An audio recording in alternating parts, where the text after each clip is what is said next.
I want to talk about this right here because a lot of people are under the assumption that this narcissist actually care about the children. Okay, the children are just used as a weapon to come after you, to try to stay in your life, to constantly try to wreak havoc. The narcissists love to use the children as what? A weapon. Now, the group of people that I'm in particularly speaking to is the group where you're constantly brought to court. That's right, I'm talking to you. And those who possibly is not getting their parenting time simply because the narcissist is trying to keep you out of the children's life. And one of the big things is they are big manipulators and controllers when it comes to the children. They say they're going to do extra things for them. They're going to buy them certain things. And so this child or children takes a grip or a hold to what it is that the narcissist is doing simply because they're being bought. And to other people, it may seem like the narcissist love these children. Even to the children, they may think, oh, my father or my mother, they really love me, when really they're just doing this to keep the child away from you. So what a couple of people, actually more than a couple, there's some men that I coach concerning this, and there's also some women I coach concerning this.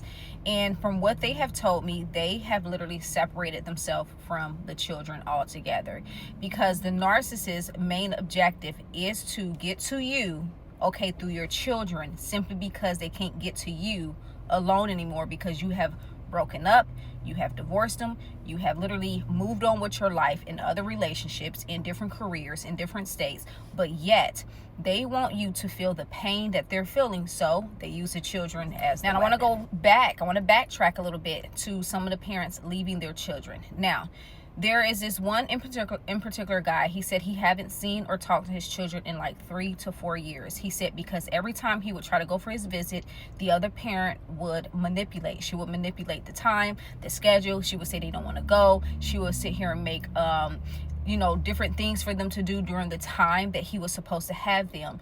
He said that it was so draining taking her back and forth to court that he just came to his senses of, I'm going to have to wait, okay, a little longer to be able to spend this time with my children, and so that they can see who their mother is. There's other clients who is actually in the process of coming to terms with this idea as well, simply because they're doing everything they can. They're trying to go to their parent visits. They're taking the person to court. They're making it known. They're making it known that they're not receiving their child during their time, and they have to come to their senses as well that, okay, this is draining me mentally, physically, and emotionally. So the best thing for me to do is to what?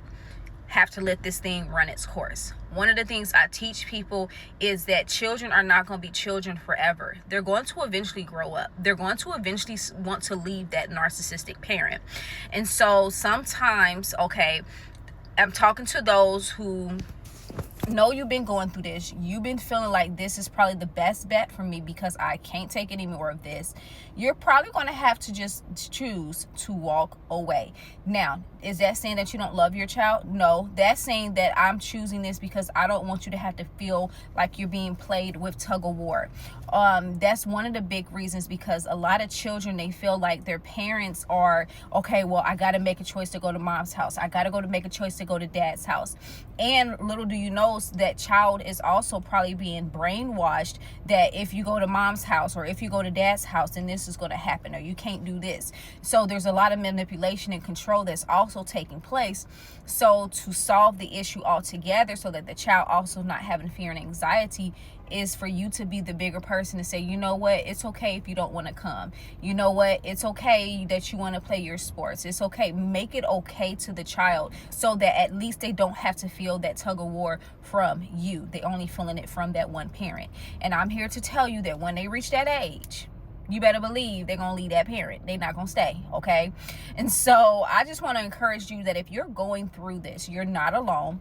There are so many parents that reached out to me that is going through this whole, the narcissist is trying to keep me from my child. And I'm probably going to do more videos on this, okay? Because I want to talk about the psychological aspect of what the child is going through and why it's important for one of the parents to let go and let that child unfortunately either stay with that narcissist, or you just let that child decide when they want to come see you. Because here's the thing, you don't know what your child is going through when they have to go back.